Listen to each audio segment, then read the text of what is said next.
What's going on, guys? Antonio here. Do me a favor, hit that thumbs up for me, and let's get into it. All right, so this is the opening weekend for The Flash. I just got back, and I mean, I've been home about 10 minutes, and I wanted to cut this video because I had to see, so I had to go opening weekend. You know how we do. Matter of fact, got a video for Transformers: Rise of the Beast is coming up as well. I'll drop that this week because I have some thoughts on that movie. But let's talk about The Flash.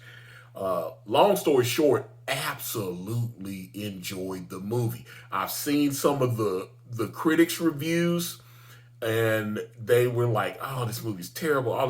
I thought it was fun. I just had a blast watching it, with all the weird stuff going on in Ezra Miller's personal life. I thought he was fantastic in this. I really enjoyed him. I'm not sure if we're gonna get a Flash 2 because as James Gunn has already said, now that he is there's two people in charge of the DCU now, and James Gunn is obviously one, and I can't remember the other guy. But this is the soft reboot of the DCU. I am going to get into a few spoilers, so if you have not seen The Flash yet, you might want to watch it and then come back and get my thoughts. I try not to spoil too much, but there's certain things I have to talk about just because they're in the movie.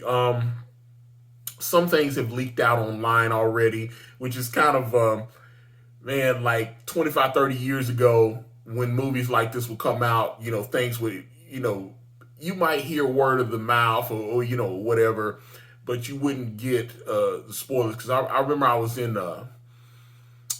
a movie, and this was like maybe in 1991 or whatever, and the guy that was in the theater sitting behind me, he had already seen the movie, and he spoiled a crucial plot point that we didn't see till the end of the movie. And I got real bummed out because he had already seen the movie, and he was bringing somebody, and he said, "Oh, such and such happens at the end." And I was like, "Why would you spoil that?" And I heard it, so when it happened, it wasn't a surprise. So in this information age, people, they see little previews, they hear leaks and rumors and whatnot, and then they go on Reddit and they go on they go on Twitter and say things and whatnot. And that's why I'm saying, if you don't, I'm gonna try. There's certain things I have to talk about just so I can talk about the movie, but I'll try to keep the spoilers to a minimum. But I really thought it was fantastic. I loved it.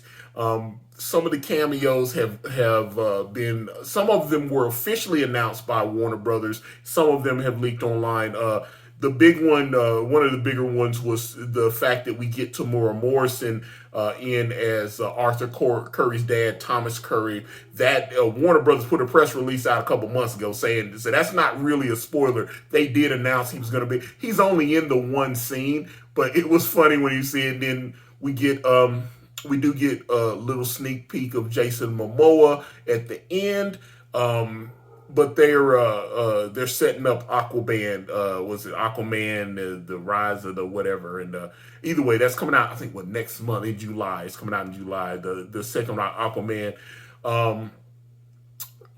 You've seen the trailers. You obviously know Michael Keaton is back as his version from the Tim Burton Batman films. Man, I'm gonna be honest. I love Michael Keaton. Michael Keaton was one of the best things in this movie. I really enjoyed his performance. In fact, I would say if he got nominated for Best Supporting Actor, I thought he had a couple of scenes that I thought were really strongly acted, and so I just enjoyed him. The young lady, what's her name, Sasha Cali, and everybody's like, "Oh, she's the first Latina to play a Supergirl or Superwoman or whatever." And that's the thing. Yes, she's Latina, but she's not playing Latina Superwoman. She's playing Superwoman. She's just there, and her performance was solid. We get Ben Affleck. I'm gonna tell you something. Ben Affleck. Okay, so I want to critique a couple things, like that opening sequence at the beginning.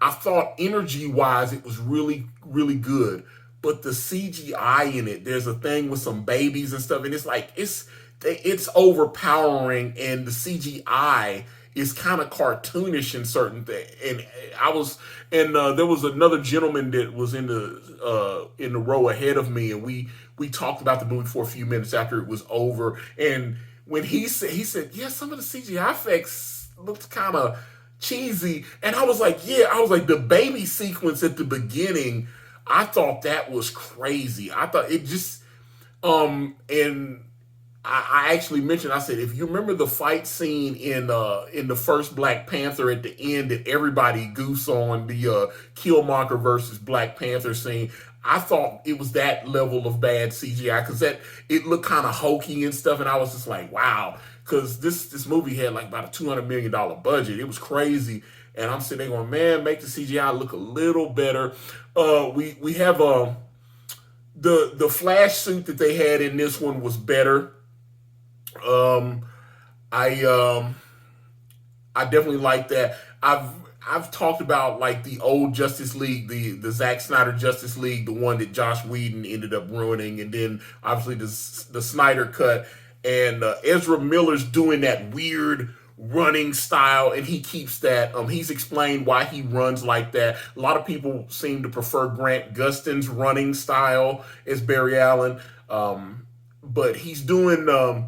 Ezra Miller says that he's kind of doing what was the Olympic guy Apollo Ono. He did the ice sprinting. He did the he does a, and that's what he, when he's channeling the Speed Force, he feels like Barry's kind of gliding on ice or whatever. So we're getting, that's why he runs like that as opposed to Grant Gustin, who's just running.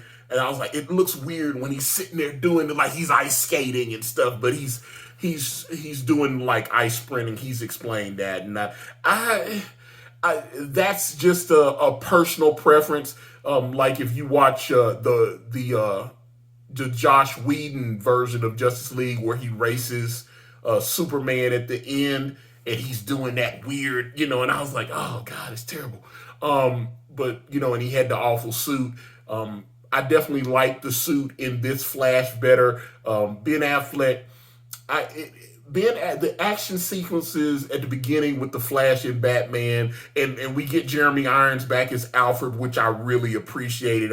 Jeremy Irons is an Academy Award winner. He's been nominated multiple times. He's such a brilliant actor, and I just. I thought it was so nice when he popped up on the screen. But there's a lot of cameos. Some certain things I've seen this have been leaked online. We get a few moments of Nicolas Cage as Superman. If you've seen, I think there's a documentary, and I need to. Matter of fact, I was telling my wife about it. We need to watch the Superman Lives documentary, where it was talking about the fact that Nick Cage was cast as Superman. Tim Burton was going to direct it. We were going to get Tim Allen as Brainiac. Chris Rock was going to be Jimmy Olsen. So some people didn't like that. They were like, wait a minute, Jimmy Olsen's a white guy. And then Chris Rock was like super hot fire, top young comedian at that time, and they cast him. He was going to play Jimmy Olsen, and then the movie just ended up. But if you watch that documentary, it was on Showtime, and Kevin Smith had been one of the screenwriters on that version, and like I said, it was going to be Brainiac, Superman versus Brainiac, and Nicolas Cage was going to be Superman in that. And so we do get a few moments of seeing Nicolas Cage. They have Christopher Reeves in there. And I can't remember the woman that played Supergirl in that 1982 movie or whatever. She, they do some CGI stuff, and that was actually when they did the Christopher Reeve scene. I thought it was really well done. I enjoyed that. And then we get they even did, what's the guy that played him in the 50s, or George Reeves or whatever. They were doing a multiverse thing, and we were kind of breaking down. They're doing the Flash Paradox story that was written by Jeff Johns, and what was it? Andy Kubert was the artist on that.